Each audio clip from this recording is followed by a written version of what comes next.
Hello friends, welcome to JG Samayal. இன்னைக்கு நம்ம பார்க்கக்கூடிய ரெசிபி என்னன்னா சின்ன பசங்க விரும்பி சாப்பிடுற ஒரு சாண்ட்விச் தான் இது.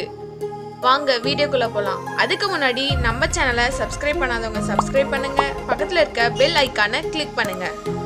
ஓகே, இப்போ நம்ம ஸ்டார்ட் பண்ணலாம். ஃபர்ஸ்ட் ஒரு பேன்ல தேவையான அளவுக்கு ஆயில் ஆட் பண்ணிக்கலாம். அதுக்கப்புறமா ஒரு மீடியம் சைஸான வெங்காயத்தை பெருசாக வெட்டி அதில் சேர்த்துக்கோங்க.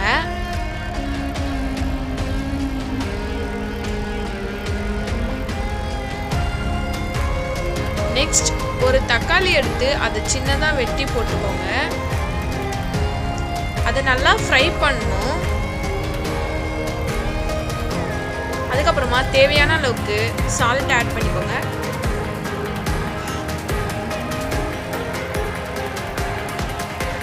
இப்போ இது நல்லா மிக்ஸ் ஆகிடுச்சு. இதுக்கப்புறமா ஒரு பெரிய சைஸான குடமிளகாவை எடுத்து ஆட் பண்ணிக்கோங்க.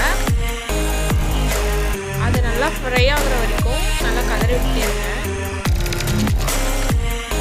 நெக்ஸ்ட் 1 டேபிள் ஸ்பூன் அளவுக்கு சுகர் ஆட் பண்ணிக்கோங்க. அப்போ தான் நிறம் மாறாமல் இருக்கும். அதுக்கப்புறமா 1/2 டேபிள் ஸ்பூன் அளவுக்கு சோயா சாஸ் ஆட் பண்ணிக்கலாம். எல்லாத்தையும் நல்லா ஃப்ரை பண்ணிட்டு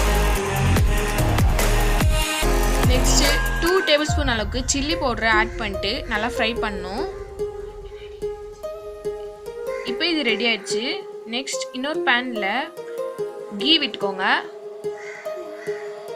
அது ஸ்ப்ரெட் ஆகிற வரைக்கும் நல்லா அப்ளை பண்ணிக்கலாம். அதுக்கு மேலே ஒரு பிரெட் எடுத்து வைங்க. அதை ஒரு 1 மினிட்க்கு அப்படியே விடுங்க. நெக்ஸ்ட் நம்ம ரெடி பண்ணி வச்சிருந்த ஃபில்லிங் எடுத்து 1 டேபிள் ஸ்பூன் அளவுக்கு அது மேலே ஆட் பண்ணிக்கோங்க. அதுக்கு மேலே இன்னொரு பிரெட் வச்சு க்ளோஸ் பண்ணுற மாதிரி வச்சுருங்க. இதுக்கு மேலே ஒரு பிளேட் எடுத்து வச்சு 5 மினிட்ஸ்க்கு அதில் ப்ரெஷர் கொடுங்க. ப்ரெஷர் கொடுத்துட்ட பிறகு அதை எடுத்துட்டு அதுக்கு மேலே திருப்பியும் கீ ஆட் பண்ணிக்கோங்க.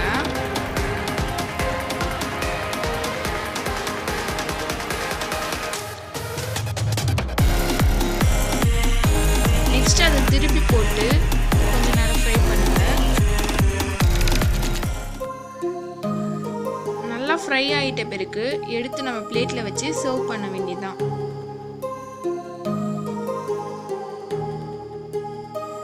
சூப்பராக வந்திருக்கு. உங்களுக்கு இந்த வீடியோ பிடிச்சிருந்தா லைக் பண்ணுங்க, கமெண்ட் பண்ணுங்க, ஷேர் பண்ணுங்க.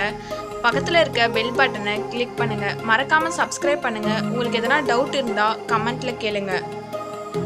தேங்க்யூ.